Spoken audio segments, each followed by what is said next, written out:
Kevin, for doing this talk. Thank you, Kevin, for doing our talk today. And I will just throw it over to you to start. And at the end, there might be some questions. We have time. Sure. Good afternoon. It's afternoon. Had to check my watch there. My name's Kevin Snider, and I'm the senior fire chaplain with the Sacramento Fire Chaplaincy. Sorry, these alerts keep popping up on my phone. I get my 911s on my phone too, so if I look like my head's doing this, that's what I'm checking. Um, I've got 35 years in the fire service, been a fire chaplain for a while. I'm not sure how many years. And retired about 12 years ago and took over the fire chaplaincy at that point. So um, the folks that I get to chat with and respond to are not just the fire service, but also folks from the community as well. And so sometimes those bring me down to UC Davis into the burn unit and other ICUs there, as we were there last week for about a week. So this is a great service to folks that have to go through the burn unit. And in the past, we've talked to many folks, um, and I'm not sure if you folks that are online today may have been patients there at UCD, but also firefighters, fire family members, folks from the community, just a wide gambit of folks that end up coming to UC Davis for their burn care. If you have any questions while I'm chatting, just raise your hand, or I don't know if I can figure that out on my phone part, but we will figure that out. So, um, have either one of you been patients at UC Davis, Justin or Maureen? No. Yes, I have been. I was there back in April to August of last year. Okay. So you were there for quite a few months then. Yeah, 3.5 months. Okay. Well, I'm glad we're talking on Zoom. That's always a plus. Um, Probably one of the longest patients that we talked with and chatted with. It's probably almost 6 months total. And young gentleman who, when he initially came in, his percentage of survival was in like single digits, and he's still with us today and doing well. So hats off to the UC Davis burn unit crews and all the nurses and doctors, and they do an amazing job over there, and no shortage of five-star care, but also just flat out some miracles that have come out of UC Davis there I'm in the definitely burn grateful. unit. Yes, very much so. Thank you, Justin, for sharing that. So, as a chaplain, visiting folks when they come through UC Davis there in the burn unit, um, I always consider it an honor or privilege to be called on to come in and just chat with folks. A lot of times it's just that, just providing some listening ears for them to talk if they're able to early on, and as following them in their health journey there and getting better, being able to engage and talk with family and sometimes kids, and just encouraging them to share some of the stories that I've been a part of different families there at UCD and the positive outcomes that occur with them. Obviously, being a chaplain, a lot of times they would ask for prayer, and that's something that we can offer to them as well. And that seems to be a big comfort to them. And I think probably the biggest part is just showing up, just being there. When we train our new chaplains, we talk about a ministry of presence. And we just did that here in the PICU last week for a week with a family who had a little one that passed. And just being a support to them and someone they can talk to, knowing that they can call this phone 24/7, and either myself or someone else will pick it up and have a chat or conversation with you. So if there's somebody there around the clock, just like the burn unit, they're there 24/7 taking care of your loved one. I've been doing crisis response for 30 something years, and I also teach that as well. And that enables to have more of those folks able to respond to not just fire families or firefighters, but also the community. The majority of work that we do as chaplains is responding to 911 calls. We've had burn patients that have come from house fires, car fires. Now we're getting a lot of unhoused folks in their structures that they set up. And so UC Davis gets all of these patients um, in their burn unit there. And we will be happy when I'm sure they will be happy too, when their new addition is done. That I think, Lauren, you said you're going to double your beds? We're going to be somewhere between 30 and 40 beds, and we're 12 right now. Oh, wow. And you will fill those up literally overnight.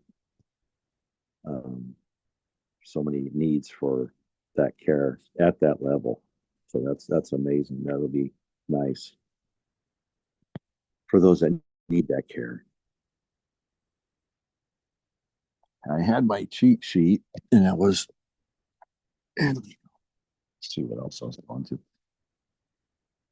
Some of the firefighters that have come through UC Davis have been not just um, local firefighters. I've had several of my friends and firefighters there,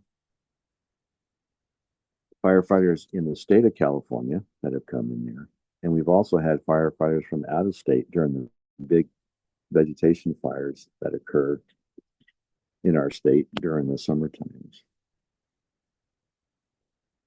A lot of these I still keep in contact with. And I remember a young man, it was his first fire season, and he was flown in from a fire up in Northern California. He actually lived in Oregon. And he's in the ER. I caught him before he went up to the burn unit. Pretty severe burns to his arms and hands and face and chest. And his number one question to me was, Kevin, you think I'll be ready for fire season next summer? And it just kind of took me back about the passion he had. This was his first season as a wildland firefighter. And even though he was struggling with his burn injuries and he actually lost his partner on this fire, he was ready to go back into service. And I saw that resilience in not just our firefighters, but also those that come into the burn unit. The young adults, the older folks, the firefighters. And some of the firefighters are actually burned off duty. It wasn't on the job. And so their injuries can come from a vast array of injuries um, to us firefighters, even when we're not on the job.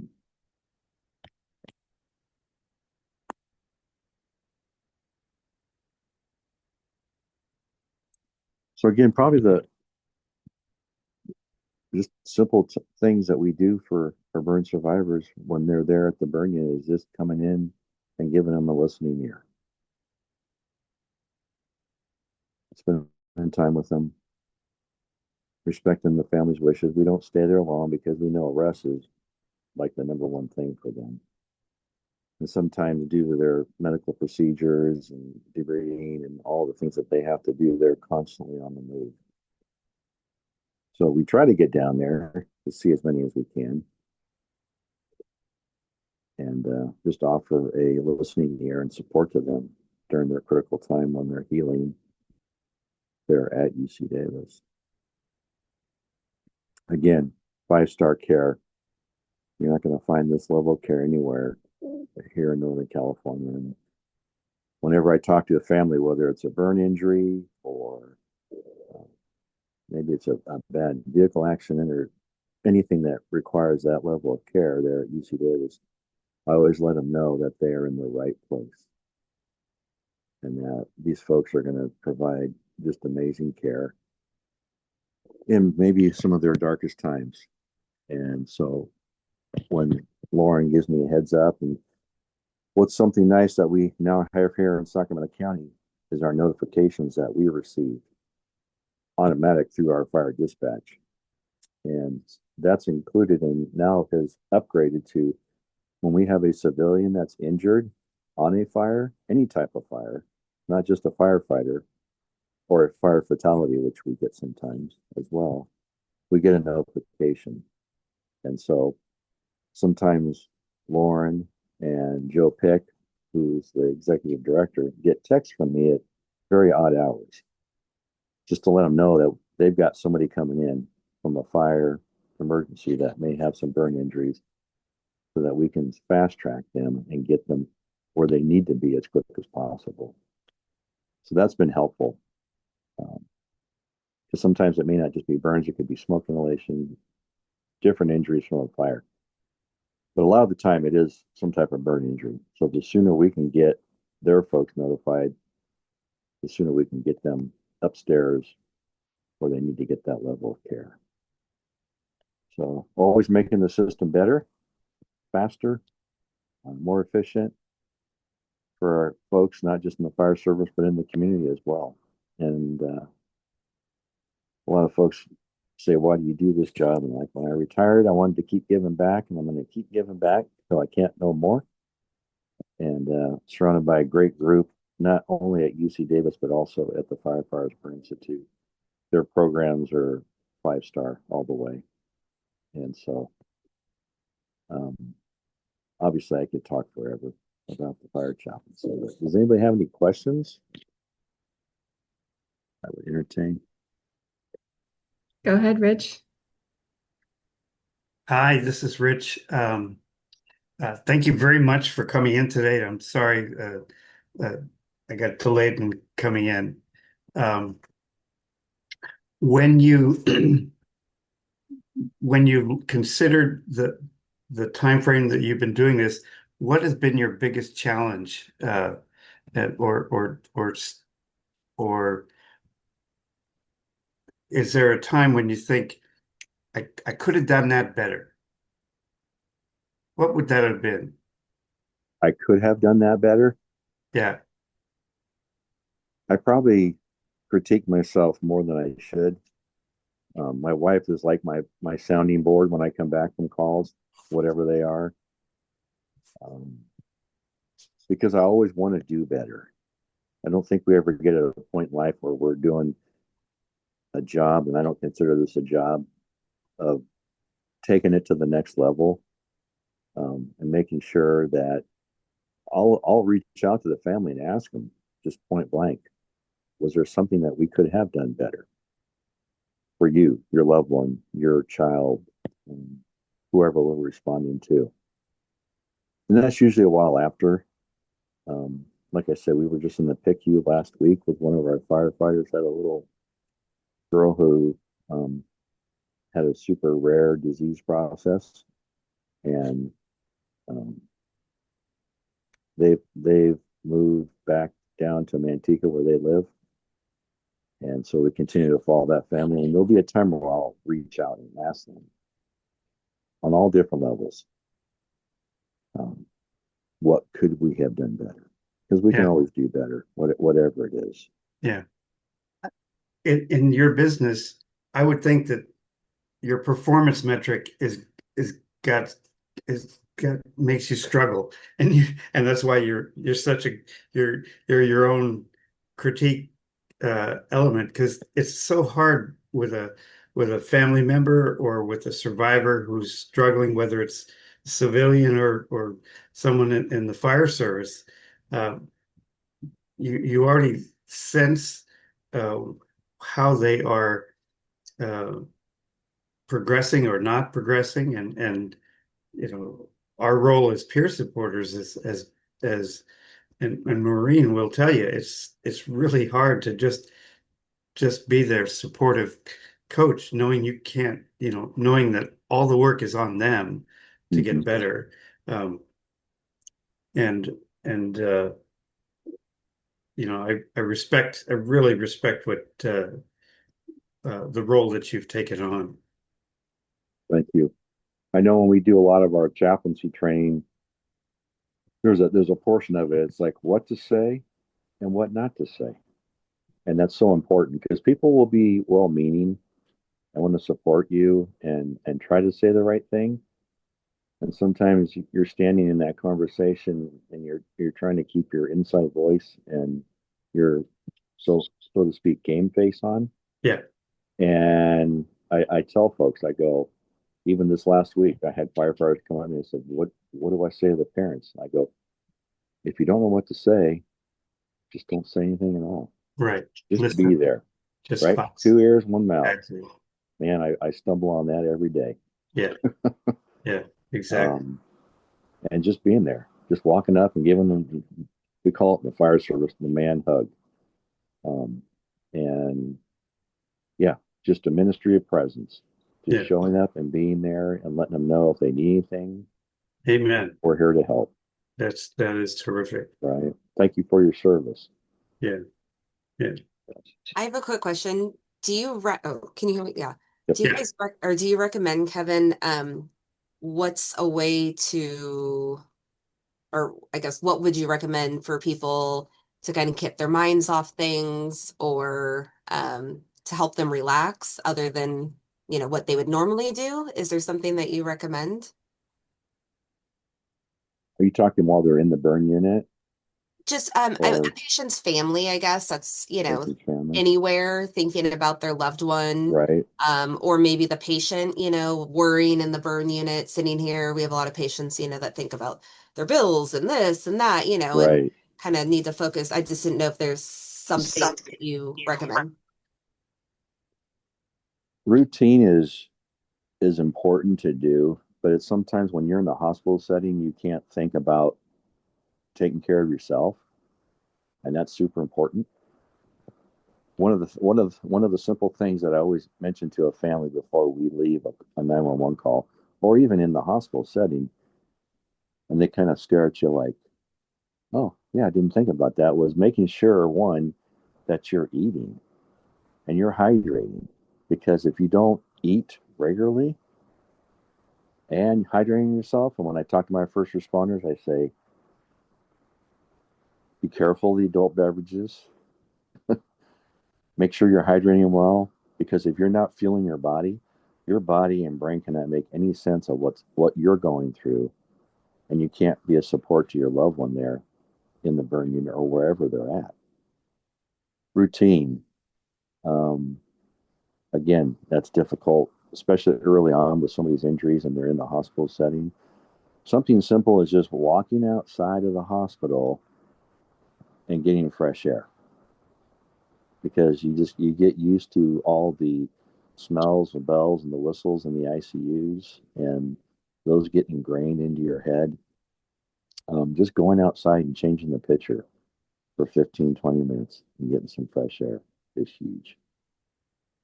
Um, we we physically took mom and dad out this last week several times just to get them outside in the sunshine, and then of course there were days where we had a little rain. Um, but just something simple as that is very helpful for them. And then right there in the burn unit, all the resources are available. UC Davis has a chaplaincy program, and I just met one of their newer ones this last week. And actually, one of my son, he's a pastor, one of his pastors is going through the training there at UC Davis as well. So they have in-house folks also. Social workers. Um, we had the kid care team that was there also. There are so many resources right there in-house that are available. And sometimes we're just not good at asking for help. I speak myself, you know, we're good helpers, but sometimes it's hard to ask for help. And so I would say those are just kind of the ones that stand out that I mention a lot to families, whether it's in the hospital setting or I'm in somebody's house after a critical call. And then we flood them with resources on like stress and sleep and grief, kids programs, aftercare, bereavement programs. When I started doing fire and even the chaplaincy, we didn't have as many resources that we have now. And so there's a plethora of resources out there. And sometimes it's just getting that information to those folks that they know they're not going down this road alone. And they've got a bunch of people thinking about them, keeping them in their thoughts. And then obviously as a chaplain, making sure they know that they're covered in prayer. So,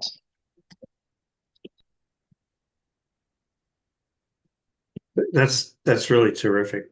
I'm I'm I'm pleased. I am a peer supporter, and I also train uh, new peer supporters under the Phoenix Society um, organization and guidance. And it is so difficult to help them remember until into the training. Then the light, you can see the light bulb goes off with some of them. Then they realize, oh, I'm just here to listen. And because so much of it does have everything to do with being able to vent out their stress, mm-hmm, get those things channeled.